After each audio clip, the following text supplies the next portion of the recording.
Welcome back, Rangers. This is going to be part 4, our last part for finishing up first aid skills. So let's get right into it. Now, last part we covered was arterial bleeding and different types of wounds. So now we're going to continue on into part 9. Part 9 starts with insect stings and bites. Now, with insect stings and bites, before you even walk up or find a patient that has this type of injury, whenever you go camping or something or go to a new area that you're going to be spending time in, you're going to want to familiarize yourself with that area. That way you know all the different bugs, spiders, insects, and even plants that could affect you, so that you know how to treat it if you do come across an injury like this. So first we're going to go over insect stings and bites. Now, once you do have a patient that has a insect sting or bite, you're going to want to examine the area where they're feeling pain for the stinger or for bite marks. If you do find a stinger, then the way you're going to remove it is not by squeezing it with tweezers. You're going to want to remove it by scraping it with something like a credit card or hard piece of plastic. So let's say I have a stinger in my forearm. I'm just going to scrape away until that stinger comes out. Now, if it doesn't, you can attempt to do it with your fingers. If you can't, then you might have to use tweezers. Now, there's a lot of misconceptions about squeezing a bee stinger, which will inject more venom into you.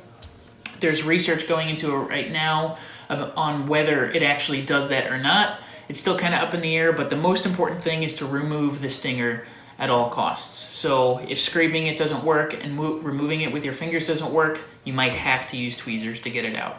The main concern is to get it out. Now, for bite marks, and then for once you've also removed the stinger, the treatment for that is going to be the same. So once the stinger is out, or if you do find bite marks, then you're just going to want to clean the area to make sure that nothing can get through your skin and cause an infection later on. So to do that, as we've cleaned everything else, you just use warm soapy water. So moving on to B, we have splinters and ticks. Now, splinters are a small puncture wound, just like we discussed before, and that is something you can remove, like we said, because it is small. So the way you do that is you sterilize the tweezers with a lighter, heat it up, and then let's say I have a splinter in my hand over here, you just remove it. Now, with splinters, you're going to want to remove as much of the splinter as possible. This will get rid of any pain and also decrease the risk for infection. Now, when it comes to ticks, there's a lot of misconceptions with removing ticks. There's only one way to do it, actually 2 ways to do it. One is with tweezers and the other is with a tick key or removal device, which I don't have on me, but some of you might have at home or you can get from a local store. But essentially with tweezers, you grab the tick. Let's say I have the tick on my hand. Once it's sterilized with the lighter, you grab the tick as close to your skin as possible and pull straight up in one motion. You don't want to jerk it or twist it or anything that can risk ripping the tick in half and leaving part of it inside your skin. You also don't want to grab the tick from the body itself, because this can risk it from vomiting contents into your skin, further increasing your infection or harm, or if it's a deer tick, then risk of Lyme disease. So that's how you remove ticks and splinters. Next is going to be poisonings. Now, poisonings are interesting because there's a lot of different ways you can be poisoned. There's actually 4 ways that we're going to go over. So that's going to be absorption, injection, inhalation, and swallowing. So absorption, this is going to be, let's say you're hiking along and you brush by something like poison ivy. You get some oil on your hands, your body's going to absorb that. Now, the way you're going to want to get rid of that or decrease the continuing harm of the poison ivy is to wash the infected area. Let's say you brush by the branch with your arm, wash the infected area with cold soapy water. Then you're going to dry it and then apply some kind of soothing lotion or calamine lotion to reduce the itching or possibly pain of it. So next we're going to move on to injection. Now, injection is snake bites. Now, if possible, you're going to want to identify the snake, because this will judge what kind of treatment you get later on. Different kind of snakes are treated different ways, so you're going to want to try and identify it. If not, that's okay. They'll be able to identify it hopefully at the hospital. after doing blood tests. But if you can identify it, that is a big help. Now, there's not much you can do for snake bites. There's a lot of misconceptions. You don't want to suck the snake venom out. You do not want to put a tourniquet. You don't want to wrap it. You don't want to do anything because, first of all, sucking the venom out does not work, and then wrapping it can actually trap the venom and leave it to destroy tissues if it's trapped instead of circulating through your body. So with circulation through your body, let's say you do have a snake that does inject you with poisonous venom and you are not putting a tourniquet on it, you're going to want to leave it lower than your heart level. That way you don't encourage blood flow going to your heart where it can either injure your heart or pump the rest of the venom to your body. So no tourniquets, and you just want to leave it lower than your heart level. Now, to help with the pain, you can use a cold compress. Cold compress you can use on any snake bite, doesn't really matter, but that can help with the pain. So next we're going to go on with inhalation and swallowing. Now these are probably two of the worst. And this is where you're going to want to call 911 as soon as possible. So once you call 911, hopefully you can try and identify what was inhaled or what was swallowed. If you can't, that's okay. But if you can, that is a great help to the first responders, medics, and the hospital. Now, what you're going to do as a first aider is you're going to want to continually assess airway, breathing, and circulation, which is found in our acronym that we used before, MARCH. And you're going to also want to monitor their mental status, because if they go unconscious or fall asleep for any kind of reason, that is not a good sign, and we need to get them to the hospital right away. So that concludes stings, splinters, poisons, and point 9. So next we're going to move on to point 10, and these are our last group of injuries. These are going to be burns. Now burns, first we're going to categorize what kind of burns there are. There's different degrees of burns. So the first degree is the top layer of skin. This is only one layer of skin, doesn't go past that. This can be some kind of mottled appearance, maybe some swelling, a little bit of redness, but generally not that bad. This is caused by a small sunburn or maybe brief contact with a hot object, and it should usually heal up within a week. Next we have second degree burn. This is actually going to be the most painful burn.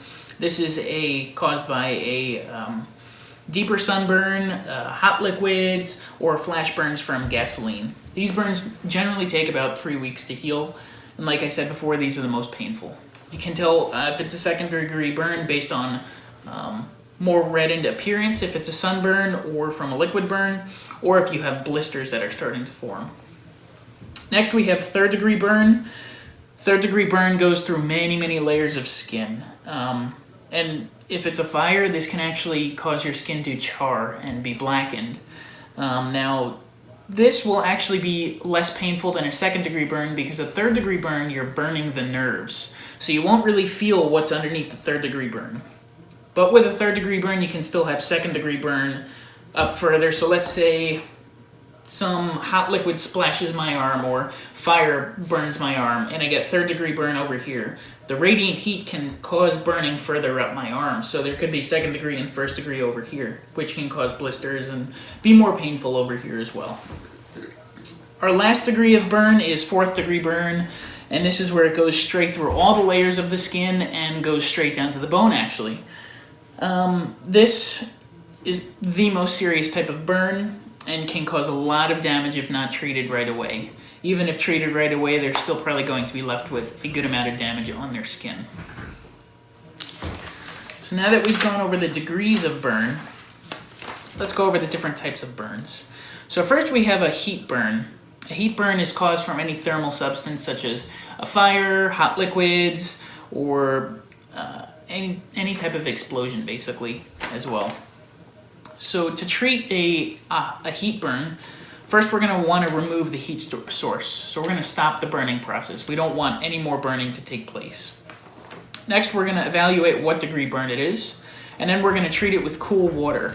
Common misconception, again, A lot of people think you treat burns with ice. This is a no-no. When you treat a burn with ice, you can actually freeze water that has shifted underneath the burn or destroy cells as they freeze and thaw. This will slow the process and create more harm later on down the road. So the only kind of water we want to use is cool water, and we don't want to use ice. Now, another thing to keep in mind, that burns are very, very, very painful and ugly too. The patient might be flailing around or screaming, so you may need to help calm them down or pray with them. The next burn that we have is a chemical burn. Now, for a chemical burn, this is not caused by heat or electricity. This is caused by a substance that gets on your skin and either eats away at your skin or dissolves it. And there's two types of chemical burns, or substances that can cause a chemical burn. This is dry chemicals and liquid chemicals. So for dry chemicals, we're going to want to brush that off. We do not want to put water on this because water can activate dry chemicals and can worsen the burning process. Now with liquid chemicals, this is the opposite. You're going to want to wash the area for at least 20 minutes. If it's a large exposure of chemicals, then like we said before, you're going to want to stay back from that scene, or you could be contaminated. Like we said before, safety first. You don't want to injure yourself. Now, a good way to wash the area for 20 minutes is either under a sink, or if you don't have a sink, you can use a water bottle and put a little hole in the top. So let's say I have some kind of liquid chemical that's burning my hand over here. I can pressurize the water and try and remove any of the liquid chemical. Now that method can also be used for cleaning off cuts or anything. Any way to pressurize the water is great. Lastly, and our last burn, last injury that we're actually going to cover in first aid skills is the electrical injury. So the electrical injury for you guys is most likely going to be caused from an outlet or lightning because we go camping. So you're going to want to determine if the victim is still in contact with the electricity. As soon as you find a victim that is experiencing an electrical injury, you do not want to come in contact with them, or this can injure you as well. So if they are still in contact with the electricity, do not touch them. Figure out how to shut off the power, or when you're on the phone with 911, try and tell them your location so they can figure out how to shut down the power in that area. Once removed from the electrical source, patients are actually generally fine. There shouldn't be any issues with their heart or their brain electrically, because once they're removed, it's not affecting them anymore and they shouldn't have any extra anomalies going on. However, there are some chances where you can become electrocuted, which will cause you to go unconscious and your heart will go into a lethal rhythm, or you can become altered. You won't be aware of what's going on. So if that happens, you're going to want to refer to your primary assessment, manage your march, like your airway, breathing, circulation, and keep them safe until first responders get there.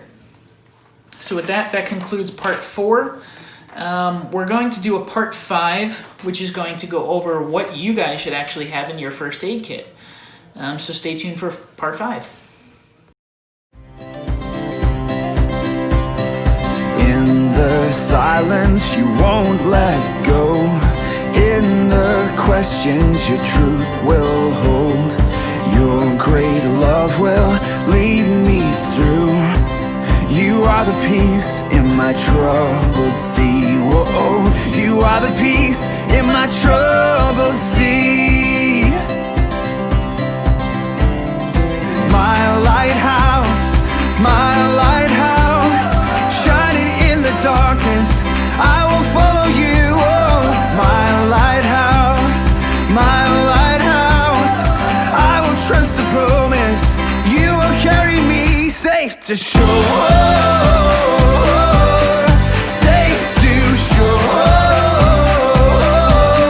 Safe to shore. Safe to shore. I won't fear what tomorrow brings. With each morning I'll rise and sing. My God's love will